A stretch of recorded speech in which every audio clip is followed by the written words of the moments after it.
কল্যাণী বিশ্ববিদ্যালয়ের দ্বিতীয় সেমিস্টারের বাংলা মেজর বিষয়ের দ্বিতীয় ক্লাসে তোমাদের সকলকে স্বাগত জানাই।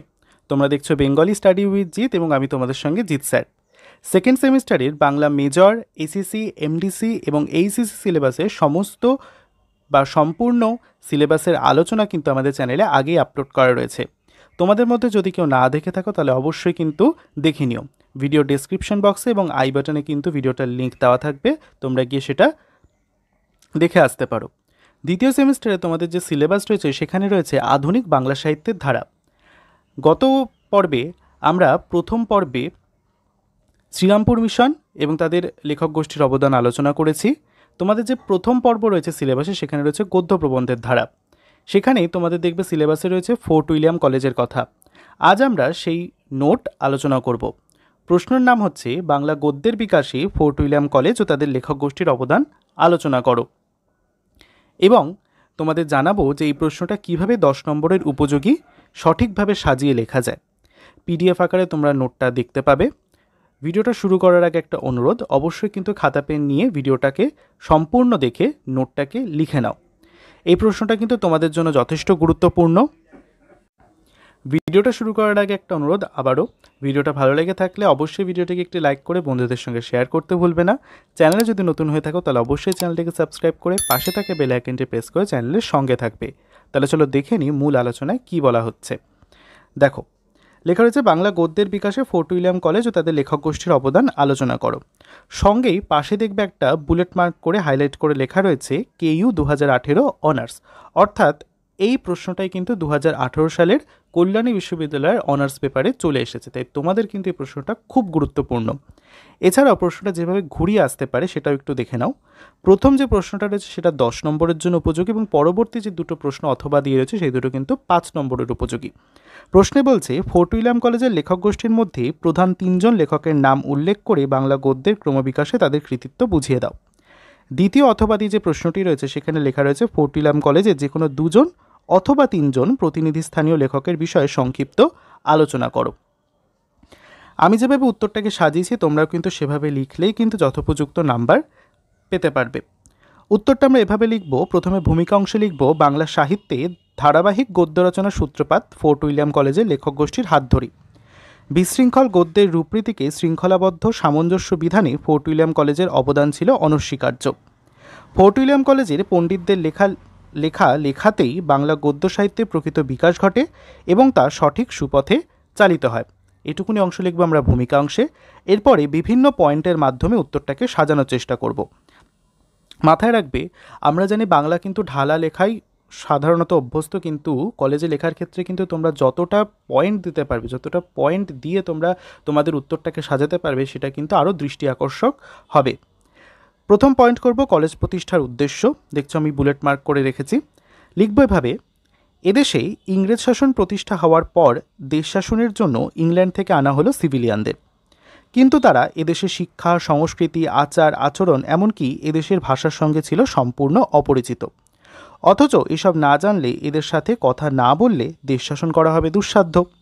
তাই বিলেত থেকে আসা তরুণ সিভিলিয়ানদের এই সমস্ত বিষয়ে শিক্ষাদানের জন্য তৎকালীন গভর্নর লর্ড ওয়েলেসলি 1800 খ্রিস্টাব্দে কলকাতার লালবাজারে কলেজ অফ ফোর্ট উইলিয়াম প্রতিষ্ঠা করলেন। তাহলে এক্ষেত্রে একটা শর্ট কোশ্চেন আমাদের সামনে উঠে আসছে, ফোর্ট উইলিয়াম কলেজ কে প্রতিষ্ঠা করেছিলেন বা কোন গভর্নরের আমলে ফোর্ট উইলিয়াম কলেজ প্রতিষ্ঠিত হয়? উত্তর হবে লর্ড ওয়েলেসলির আমলে 1800 খ্রিস্টাব্দে। দ্বিতীয় আমরা পয়েন্ট করব বাংলা গদ্য সাহিত্যে বিকাশে ফোর্ট উইলিয়াম কলেজের পণ্ডিতদের অবদান। এখানে লিখব বাংলা ভাষা শেখানোর কোনো উপযুক্ত পাঠ্যপুস্তক না থাকায় উইলিয়াম কেরির তত্ত্বাবধানে সংস্কৃত, ফার্সি, আরবি জানা বিভিন্ন পণ্ডিত মনীষীদের নিয়ে বাংলা গদ্যে পাঠ্যপুস্তক রচনা করতে তিনি প্রয়াসী হন। এরপরে দেখতে পাচ্ছ যে পয়েন্টগুলো আমি সাজিয়েছি, এই পয়েন্টটা কিন্তু এইভাবেই লিখতে হবে। এটাই কিন্তু সঠিক নিয়ম, এভাবেই কিন্তু উত্তরটাকে সাজাতে হবে। লেখা রয়েছে দেখো, বাংলা গদ্য সাহিত্যে সেই সব পণ্ডিতরা গুরুত্বপূর্ণ ভূমিকা রাখেন। কোন কোন পণ্ডিত তাদের কথা জানবো। এখানে যাদের পণ্ডিতদের কথা বলা হচ্ছে তারা এখনকার ভাষায় আমরা তাদের প্রফেসর বা শিক্ষক বলতে পারি। ফোর্ট উইলিয়াম কলেজের শিক্ষার্থীদের শিক্ষাদানের জন্য তারা নিজেরাই পাঠ্যপুস্তক রচনা করে শিক্ষার্থীদের শিক্ষাদান করতেন। প্রথমে রয়েছে উইলিয়াম কেরি, তার রচনা হচ্ছে কথোপকথন এবং ইতিহাসমালা, সঙ্গেই তাদের রচনার সালটাও কিন্তু উল্লেখ করা রয়েছে, তোমরা দেখে নিও। দ্বিতীয় দাগে রয়েছে রামরাম বসু, তার রচনা হচ্ছে প্রতাপাদিত্য চরিত্র, রাজা প্রতাপাদিত্য চরিত্র এবং লিপিমালা। এক্ষেত্রে একটু দেখার বিষয় হচ্ছে অনেক সাহিত্যের ইতিহাস বইতে কিন্তু রাজা প্রতাপাদিত্য চরিত শব্দ লেখা থাকে, কিন্তু চরিত্র শব্দটাই কিন্তু যথোপযুক্ত বলে বিবেচিত হয়। এরপরে রয়েছে গোলকনাথ শর্মা, তিনি রচনা করেছেন হিতোপদেশ। এরপরে রয়েছেন মৃত্যুঞ্জয় বিদ্যালঙ্কর মহাশয়, তার রচনা হচ্ছে 3টি, 32 সিংহাসন, হিতোপদেশ এবং রাজাবলী। এক্ষেত্রে লক্ষণীয় বিষয় হচ্ছে গোলকনাথ শর্মা মহাশয় এবং মৃত্যুঞ্জয় বিদ্যালঙ্কর মহাশয় দুজনেই কিন্তু হিতোপদেশ রচনা করেছেন। দুজনের মধ্যে থেকে মৃত্যুঞ্জয় বিদ্যালঙ্কর মহাশয়ের হিতোপদেশ রচনাটি বিশেষভাবে গুরুত্ব লাভ করেছিল, তার কারণে এটা অধিক গুরুত্বপূর্ণ। 5 দাগে রয়েছে তারিণীচরণ মিত্র, তার লেখা ওরিয়েন্টাল ফেবুলিস্ট। 6 দাগে রয়েছে চণ্ডীচরণ মুন্সী, তার লেখা তোতা ইতিহাস। হরপ্রসাদ রায়ের পুরুষ পরীক্ষা এবং কাশীনাথ তর্কপঞ্চাননের আত্মতত্ত্ব কৌমুদী। এই সমস্ত পণ্ডিতদের মধ্যে উইলিয়াম কেরি, রামরাম বসু এবং মৃত্যুঞ্জয় বিদ্যালঙ্কর মহাশয়ত্রয় ছিলেন অন্যতম। খেয়াল করে দেখবে দ্বিতীয় প্রশ্নে লিখেছিল 3জন বা 2জন প্রতিনিধি স্থানীয় লেখক, যে দুটো প্রশ্ন 5 নম্বরের ক্ষেত্রে উপযুক্ত ছিল। এখান থেকে কিন্তু আমরা তাদের রচনা সম্ভারটাকে বিস্তারিত আলোচনা করব। দেখো কিভাবে লিখতে হবে। প্রথমেই আমরা পয়েন্ট করব উইলিয়াম কেরি। উইলিয়াম কেরি একজন বিচক্ষণ ভাষাবিদ পণ্ডিত ছিলেন। ইংরেজি ভাষায় বাংলা ব্যাকরণ রচনা ছাড়াও কেরি আরও 2টি উল্লেখযোগ্য গ্রন্থ রচনা করেছেন, যার মধ্যে রয়েছে কথোপকথন এবং ইতিহাসমালা। এরপরে কথোপকথন এবং ইতিহাসমালা তার লেখা 2টি রচনা সম্পর্কে সংক্ষেপে কিছু কথা আমাদের আলোচনা করতে হবে প্রশ্ন লেখার ক্ষেত্রে। দেখো এভাবে লিখব আমরা। প্রথমে সাব পয়েন্ট করব কথোপকথন। লিখব বিদেশি সিভিলিয়ানদের এদেশের মানুষের জনের সাথে লৌকিক ভাষা, কথোপকথন রীতি, সাধারণ জীবনচর্চা ইত্যাদির সঙ্গে ভালোভাবে পরিচয়ের জন্য কেরি সাহেব এই গ্রন্থ রচনা করেন। এই গ্রন্থের 31টি অধ্যায়ে সমাজের বিভিন্ন শ্রেণীর লোকের কথোপকথন তুলে ধরে বাংলা গদ্যকে যুক্তি ও চিন্তার বাহন করে গড়ে তোলার ক্ষেত্রে এই গ্রন্থের গুরুত্ব অপরিসীম। দ্বিতীয় সাব পয়েন্ট করব ইতিহাসমালা। এটি উইলিয়াম কেরি রচিত দ্বিতীয় গ্রন্থ। ইতিহাসমালায় সাধারণ মানুষের ত্যাগ তিতিক্ষার কথা যেমন আসে, তেমনই আছে কাম, ক্রোধ, লোভ, মানুষের নীচতা বঞ্চনার প্রসঙ্গ। ইতিহাসমালায় প্রায় 150টি গল্প সংকলিত হয়েছে। স্বচ্ছ ও প্রাঞ্জল রচনায় লেখকের পাণ্ডিত্য এখানে প্রকাশিত হয়েছে। দ্বিতীয় যিনি রাইটার রয়েছেন বা পণ্ডিত রয়েছেন তিনি হচ্ছেন রামরাম বসু। তিনিও 2টি গ্রন্থ রচনা করেছেন, একটা রাজা প্রতাপাদিত্য চরিত্র এবং লিপিমালা। লিখব এভাবে। ফোর্ট উইলিয়াম কলেজের অন্যতম লেখক রামরাম বসু বাংলা গদ্যের উদ্ভব পর্বের বিশিষ্ট রচয়িতা হিসেবে স্মরণীয় হয়ে আছেন। তার প্রধান 2টি গদ্যগ্রন্থ হল রাজা প্রতাপাদিত্য চরিত্র এবং লিপিমালা। এবার সংক্ষেপে এই গদ্যগ্রন্থ 2টির কিছু কথা আমরা লিখব উত্তর লেখার ক্ষেত্রে। পয়েন্ট করব রাজা প্রতাপাদিত্য চরিত্র।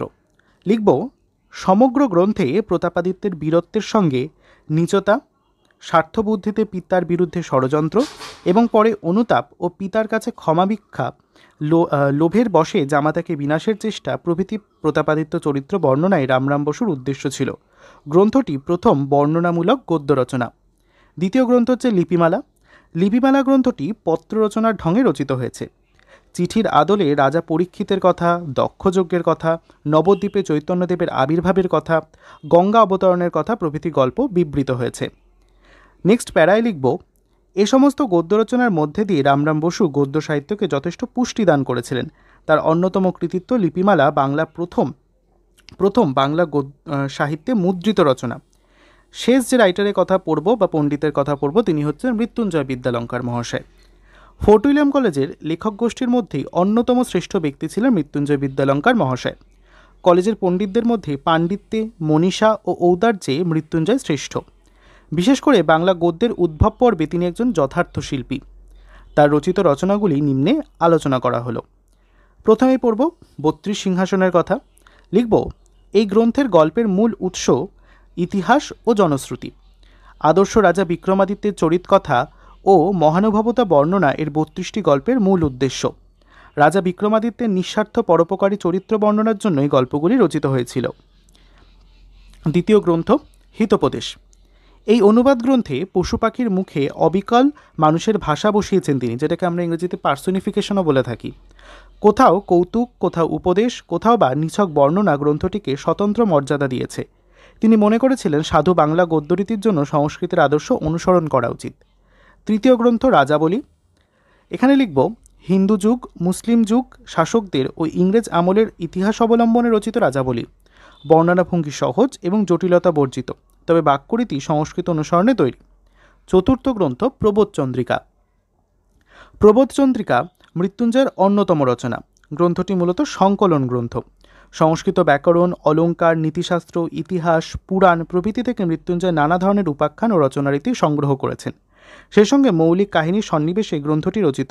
গ্রন্থটিতে কথ্যরীতি, সাধুরীতি এবং সংস্কৃতানুসারী রীতি, তিনটি রীতি পরিলক্ষিত হয় বা লক্ষ্য করা যায়। মৃত্যুঞ্জয় বিদ্যালঙ্কার মহাশয়ের সর্বশেষ গ্রন্থ হচ্ছে বেদান্ত চন্দ্রিকা।